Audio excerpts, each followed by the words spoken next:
Dai.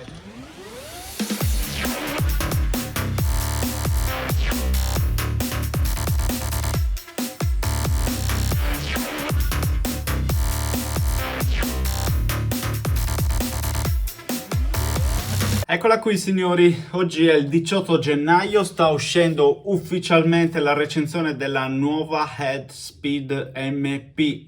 Signori, che ne dite? Già possiamo notare dei cambiamenti e probabilmente avete già avuto modo di vedere qualche foto in giro o vederla nelle mani dei giocatori del circuito ATP e VTA. Io ho avuto modo di provarla nelle precedenti settimane, oggi che sto girando il video siamo al 1 gennaio 2024 e devo dire che è stato un piacere giocare con questa racchetta e mi ha lasciato positivamente sorpreso, ha superato le mie aspettative, onestamente non mi aspettavo potesse piacermi così tanto, ma adesso vi racconto perché. Prima di andare avanti mettete un bel mi piace, iscrivetevi al canale e se volete potete accedere allo sconto del 10% sui prodotti selezionati del catalogo di Tennis Warehouse Europe. Trovate il link qui sotto, il codice LOST1010. E ringrazio anche Christian Famà Matchpoint per l'incordatura, anche per lui trovate il codice sconto con link qui sotto, matchpointonline.it, il codice LOST10 e direi che possiamo iniziare, che dite? Partiamo.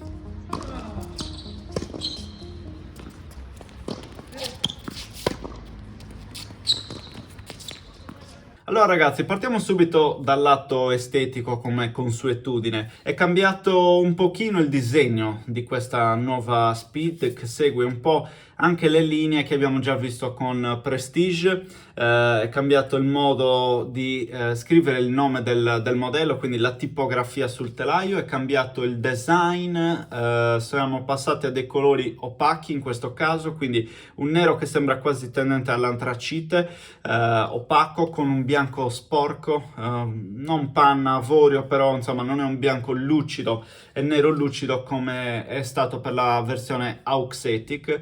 Speed MP Auxetic 2.0 lo ricordiamo, quindi c'è questo taglio così bianco, esteticamente un ottimo lavoro, la verniciatura è veramente di alta qualità come ormai Head ci ha abituato a vedere, le specifiche le ritroviamo qui nel cuore, non più nei pressi del piatto a corde. Per quanto riguarda, diciamo così, lo spessore, sto registrando senza aver visto ancora le specifiche, quindi a occhio e a tatto, a sensazione, lo spessore è rimasto 23 mm. Comunque adesso io qua vi metterò le specifiche perché spero di nel frattempo averle trovate e che siano state rese disponibili. Quindi insomma io avevo percepito un po' cicciotta, quella percezione un po' rimane anche su questo nuovo telaio, però ci si abitua, questo ve lo posso garantire. Per quanto riguarda, diciamo, il telaio, mi sembra siano stati resi più evidenti questi scassi, questi scavi, diciamo qua sul telaio che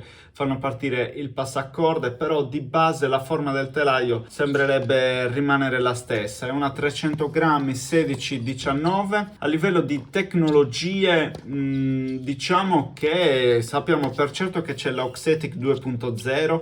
Che cosa ha fatto? Prima Auxetic si fermava sul cuore della racchetta, che erano delle fibre che si orientavano in base all'impatto. Questo è stato trasferito anche alla parte, diciamo, dello shaft, dove si avvolge il manico, dove mettiamo il grip, eccetera, eccetera. E questo stando al team di sviluppo e ricerca, ha aumentato quelle che sono le sensazioni di gioco.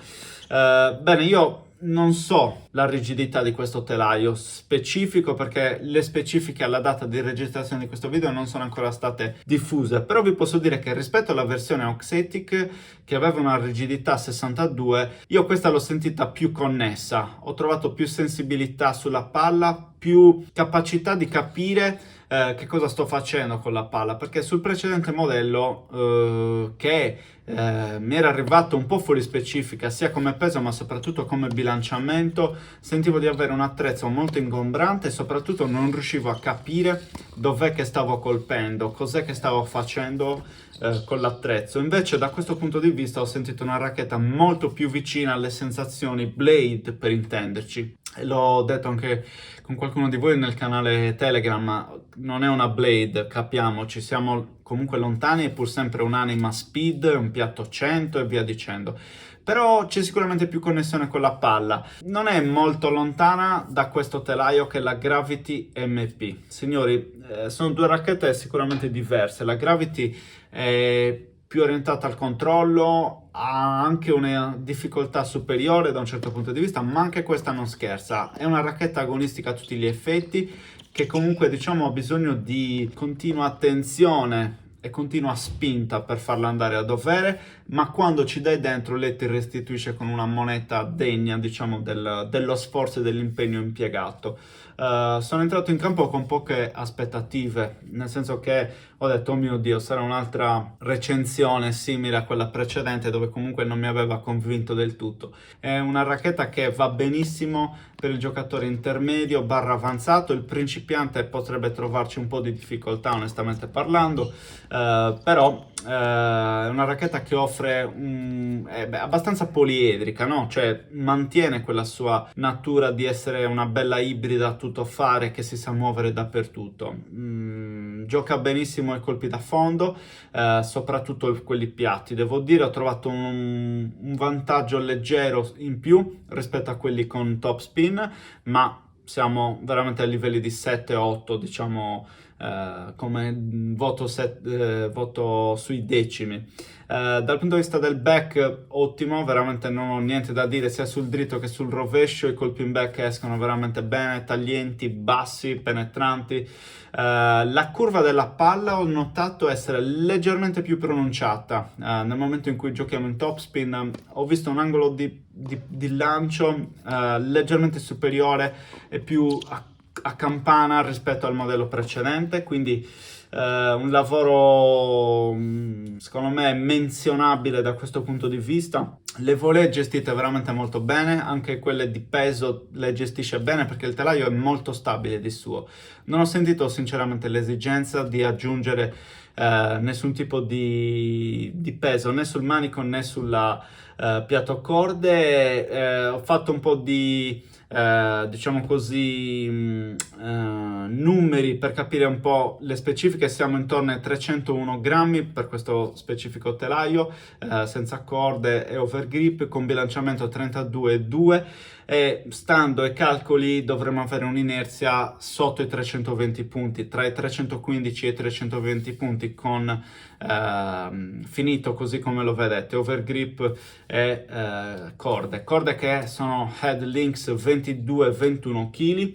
Ho trovato estremamente interessante questo video di approfondimento di tutta la gamma Speed da parte di Ashley Neves alias The Tennis Mentor, dove è andato a testare direttamente presso Head, il quartier generale, tutta la gamma dei telai, quindi la MP, la Pro, ma anche la MPL e la Team. Lì troverete anche tutta una serie di dettagli e dati relativi all'utilizzo in campo di questi telai, e quello che emerge è un quadro abbastanza chiaro di che tipo di pasta sono fatte queste racchette, per chi sono indirizzate a seconda del proprio livello di gioco e tipologia di gioco. Sicuramente emerge il fatto che quelle più adatte ad un gioco in topspin sono la Team o l'MPL, che comunque sono di un peso leggero. La Team è probabilmente molto più adatta ad un principiante più che a un intermedio, però già un intermedio potrebbe giocare bene con la MPL se gioca molto arrotato, viceversa andare più verso una MP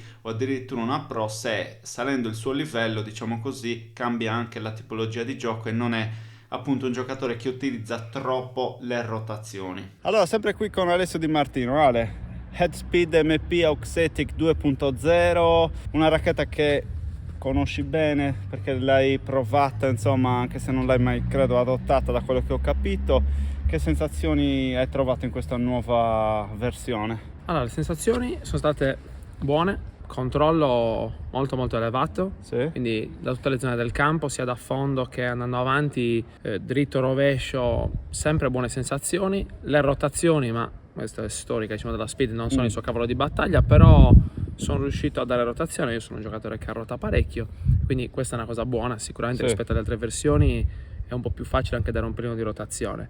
Servizio molto bene, ottimo controllo. Niente, mi è piaciuta, devo dire la verità, come Speed questa mi è piaciuta molto più degli anni scorsi. Ok, sì, Molto anche bella. io posso dire lo stesso. Ho notato che con questa, forse complice anche un po' la stanchezza, è come se ti ho visto faticare un po' di più rispetto alle altre, che magari mi indica che nonostante il tuo livello sia una racchetta comunque tecnica, no? Possiamo dire così? Sì. Richiede un buon braccio. Sì, sicuramente questa è una racchetta per giocatori allenati e anche di buon livello, perché comunque spingere, Nonostante spinge, i 300 grammi. Sì, ha un bel controllo, però c'è necessità di star bene fisicamente e di essere un buon giocatore anche che ha una buona mano e una buona velocità di braccio. È sicuramente una racchetta non facile. Ok, quindi la consigliamo a un giocatore intermedio avanzato. Sì, intermedio avanzato. A livello di corde, qui sempre le fidatissime Lynx 2221, accoppiata azzardata, giusta, come l'hai vista? Devo dire la verità, mi ha sorpreso in positivo, perché la corda risponde bene su questo telaio. Tu utilizzi? Io utilizzo Octouch 1.25, Ok. abbiamo usato una Lynx 1.25 e devo dire la verità è un ottimo compromesso per questa racchetta. Quindi per concludere, a chi la consiglio?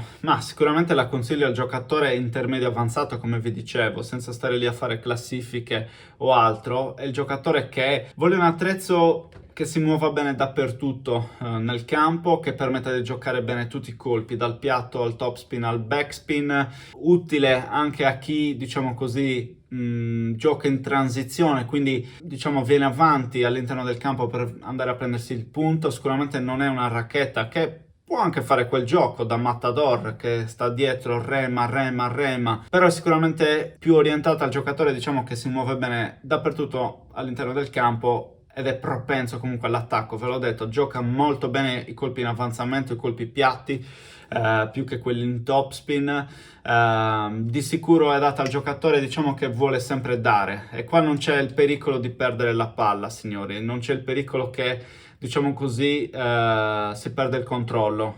Nel precedente modello io ho avuto la sensazione di avere uno strumento poco affidabile, perché a volte mi sparava la palla senza senso, dritta in recinzione. Con questo non è avvenuto, anzi lo sparring con cui mi sono allenato mi ha dato, diciamo, delle osservazioni, avendo confrontato sullo stesso allenamento sia questo modello che il modello precedente. Con questo modello, il nuovo Auxetic 2.0, la palla arrivava più cazzuta, meno morbida, meno mozzarella, più complessa e meno aggredibile. Quindi c'è stato un lavoro intenso da questo punto di vista, ma soprattutto con l'Auxetic 2.0 riconosco che è un telaio godibile, un passo avanti rispetto al modello precedente, non ho dubbi nel dirlo.